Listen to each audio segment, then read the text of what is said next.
இல்லைங்கண்ணா, கலந்து கொள்வதற்கு எல்லா கட்சிகளுக்கும் உரிமை இருக்கு. சில கட்சிகளுக்கு தெளிவு வேண்டும் என்று நினைக்கின்றார்கள், அந்த கூட்டத்துக்கு போறாங்க, முதலமைச்சர்கிட்ட தெளிவு கேட்கிறாங்க. அம்மா மக்கள் முன்னேற்ற கழக கட்சியினுடைய யார் அன்னைக்கு பங்கேற்றாங்களோ அவங்க கேட்டிருக்கிறாங்க. அடிப்படையில தொகுதி மறுசீரமைப்பு பத்தி யாருமே பேசல. எதற்காக இந்த கூட்டம், என்ன என்ன ரீதியிலான கூட்டத்தை நடத்துறீங்க?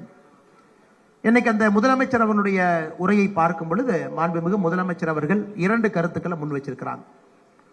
543 மக்களவை உறுப்பினர்கள் அது மாற்றப்படாமல் அப்படியே 543 இருந்தா தமிழகம் 8 பாராளுமன்ற உறுப்பினர்களை இழக்க வேண்டி இருக்கும். 39க்கு பதிலாக 31. முதலமைச்சருடைய முதல் கருத்து.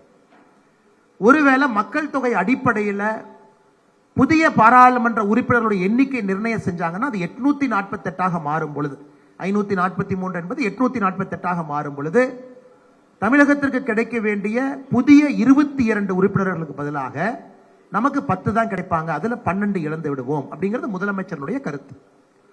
மாண்புமிகு முதலமைச்சருக்கு மிக நன்றாக தெரியும்.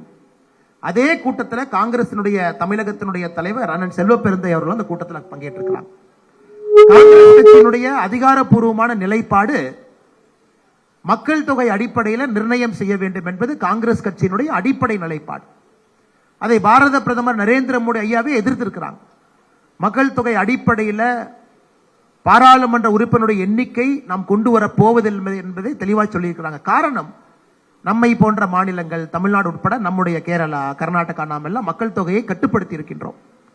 எங்களுக்கு இன்னும் புரியவில்லை, எங்களுடைய தலைவர்கள் எல்லோருக்குமே எதற்காக இந்த அனைத்து கட்சி கூட்டம் நடத்தப்பட்டதுன்னு எங்களுக்கு தெரியல. மத்திய அரசு அதிகாரப்பூர்வமாக நாம் சொல்லவில்லை. ஒரே நாடு ஒரே தேர்தல் என்று அதிகாரப்பூர்வமாக சொல்லும் பொழுது அதற்கு ஒரு கமிட்டி போட்டு மக்கள் முன்னிலையில் பாராளுமன்றத்தில் நம்ம ரிப்போர்ட் வச்சோம். இதிலே நம்முடைய பிரதமராக இருக்கட்டும், உள்துறை அமைச்சராக இருக்கட்டும் மிக தெளிவாக புரோரேட்டா விகிதாச்சார அடிப்படை என்கின்ற வார்த்தையை பயன்படுத்தி இருக்கிறோம். இன்னைக்கு தமிழகத்தை பொறுத்தவரை 543 39 பாராளுமன்ற உறுப்பினர்கள் 7.17% இன்னைக்கு 543 தமிழகம் இருக்கு. அது எல்லோரும் தெரிஞ்சது. சில தலைவர்கள் இன்னைக்கு பேசியிருக்கிறாங்க.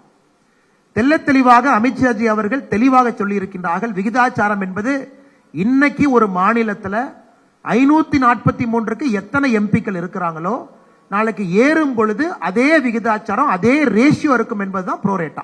அது தெல்ல தெளிவாக சொல்லியிருக்கிறாங்க. தமிழகத்திற்கு 7.17 தொடர்ந்து மெயின்டைன் ஆகும். ஒருவேளை எம்பிக்கள் அதிகரிக்கக்கூடிய பட்சத்தில் தமிழகத்திற்கு அதே 7.17. இன்னைக்கு உத்தரப்பிரதேசத்துக்கு 543 எவ்வளவு இருக்கும் என்பது 543, நாளைக்கு அதே விகிதாச்சாரம் இருக்கும். ஸோ அப்படி இருக்கும் பொழுது எந்த ஒரு மாநிலமும் மேலே போறதில்லை, எந்த ஒரு மாநிலமும் கீழே போறதில்லை. இதை தெல்ல தெளிவாக சொல்லி இருக்கின்றார். அதையும் முதலமைச்சர் அவர்கள் கேட்காம இன்னைக்கு அனைத்து கட்சி கூட்டத்தை நடத்த வேண்டிய கட்டாயம் என்ன என்பது எங்களுக்கு புரியலைங்க. அது மட்டும் இல்லாமல் முதலமைச்சர் இன்னும் ஒரு படி மேலே போய் நாங்க தென்னிந்தியாவில் இருக்கக்கூடிய எல்லா அரசுகளையும் இணைத்து கட்சிகளை இணைத்து அதற்கு ஒரு போராட்ட குழு வழிகாட்ட குழு ஒன்றை உருவாக்கி இந்திய அரசு கிட்ட எடுத்துட்டு போறோம்னு சொல்றாங்க. முதல்ல இந்தி கூட்டணியில் இருக்கக்கூடிய ராகுல் காந்தி அவருக்கு, ஏன்னா இப்பெல்லாம் அவுட் கோயிங் கால் ஃப்ரீ தானே, அவுட் கோயிங் கால் ஃப்ரீ தான். ராகுல் காந்தி அவருக்கு காலையில் ஒரு போன் போட்டிருந்தாருன்னா இந்த கூட்டத்திற்கே தேவை இருக்காது. ஏன்னா ராகுல் காந்தி அவர்கள் மக்கள் தொகை அடிப்படைன்னு சொல்றாங்க.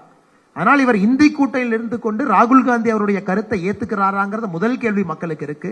பாரதிய ஜனதா கட்சி தெல்ல தெளிவாக சொல்லிக் கொண்டிருக்கின்றோம், இது புரோரேட்டா பேசிஸ்ல இருக்கும், யாருக்கும் எந்த பிரச்சனை இல்லை என்று சொல்லிய பிறகு அனைத்து கட்சி கூட்டம் நடத்துவதற்கான அவசியம் என்ன என்பது எங்களுடைய தொடர் கேள்வி. அதே நேரத்தில் முதலமைச்சருக்கு 848 யாராவது சொன்னாங்கன்னா யார் சொன்னாங்க? 848 எங்களுக்கு தெரியாது, யாருமே சொல்ல. தகவல் எங்கிருந்து வந்துச்சு? தமிழ்நாட்டுக்கு குறைக்க போறாங்க, அல்லது 39ல் 8 குறைக்க போறாங்க, புதிதாக வரக்கூடிய 22ல் 12 குறைக்க போறாங்க. யார் முதலமைச்சருக்கு அந்த தகவல் சொன்னாங்கன்னு சொல்லியிருந்தா கூட எங்களுடைய தலைவர்கள் அந்த கூட்டத்தில் பங்கேற்றிருப்பாங்க.